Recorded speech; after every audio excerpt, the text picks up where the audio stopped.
headquarters of common sense. Talk Radio. Good morning, everyone. Thank you very much indeed. We've just been talking about, times are very hard here. Nothing like as hard as your good people of Ukraine are facing. We've just opened a scheme in the UK, the Homes for Ukraine scheme, to enable more Ukrainian refugees to come to the UK and to enable people to afford to open their homes up. Do you think the UK is doing enough to help your people? First of all, I heard your discussion about the bills that's difficult to pay. Everyone in the UK shall understand one simple thing, that difficult to pay for the people in Mariupol, Kharkiv and Chernihiv when their homes are burned, when half of their neighbors are lying killed near the house. That's the real problem. And it is not the problem of Ukraine. It's the problem of entire West, because Putin is attacking West. That's the war against West. That's what all of you shall understand. And the West already in the war. Talking about our refugees, at the moment it's almost 3 million people who left Ukraine. Again, I'm emphasize that it is mostly women with kids and babies. Men are all inside of the country.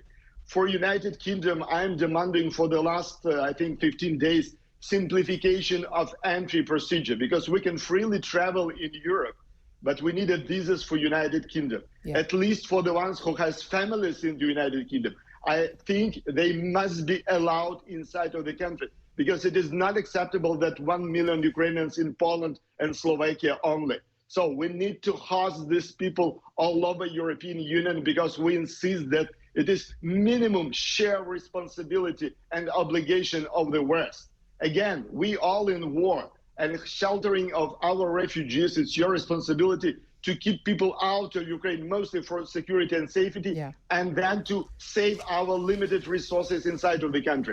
And this is the thing, isn't it? It's very easy for everyone to wring their hands and say, oh, isn't it terrible? These people are fleeing and they need to be given humanitarian corridors to get out. But people need to have somewhere to live. We know that in Poland, which has received the vast majority of Ukrainian refugees, and of course Moldova as well, they are really, really stretched right now, and they are struggling to find homes, to feed, to look after the number of people that are moving out. There's also the problem with the people who haven't been able to get out. Can we talk about what's been going on in Ukraine at the current time? What's happening in Mariupol, it appears to be, just utterly horrific, clearly a war crime, shelling of civilians quite deliberately. Russia is obviously seeking to sort of cut off that whole city. The Red Cross says a ceasefire is needed, civilians being trapped there. Kiev now surrounded by Russian forces, 2 million people remaining in the city there. We've seen whole towns and cities, literally flattened. They're just empty. People have had to leave. They almost, to all intents and purposes, don't exist anymore.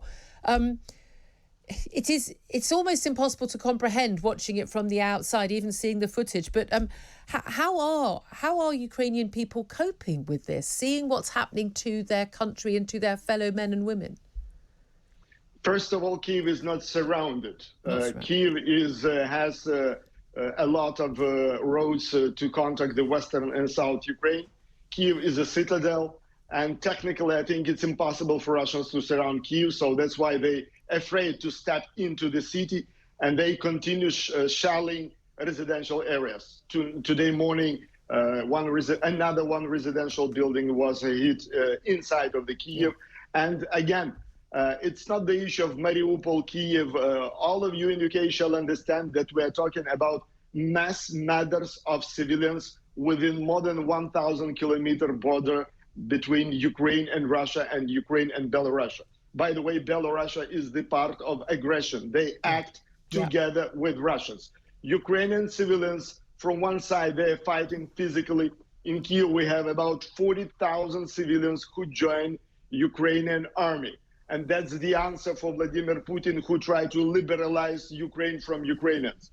Ukrainians are physically fighting. Again, I'm talking about civilians.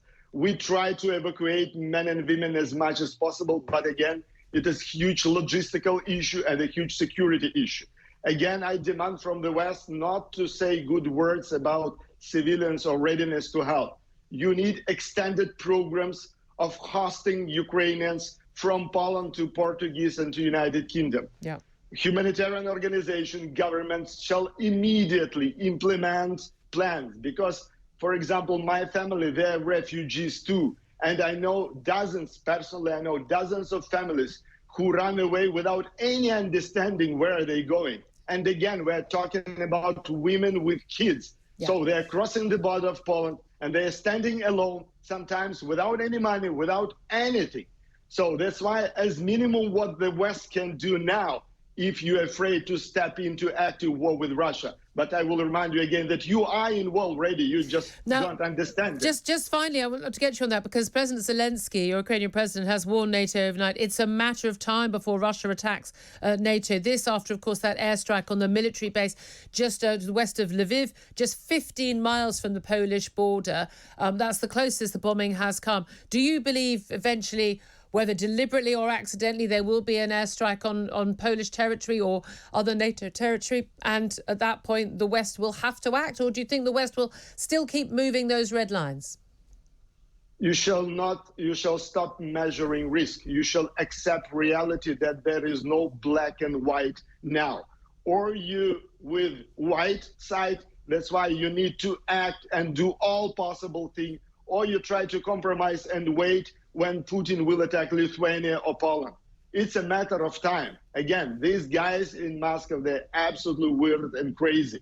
What they do is behind any red lines and behind any standards of international law and any standards of international humanitarian law. Act like you are in war. Your politicians shall act like you are in war. Thank you very much indeed for joining us. Andrii Osadchuk,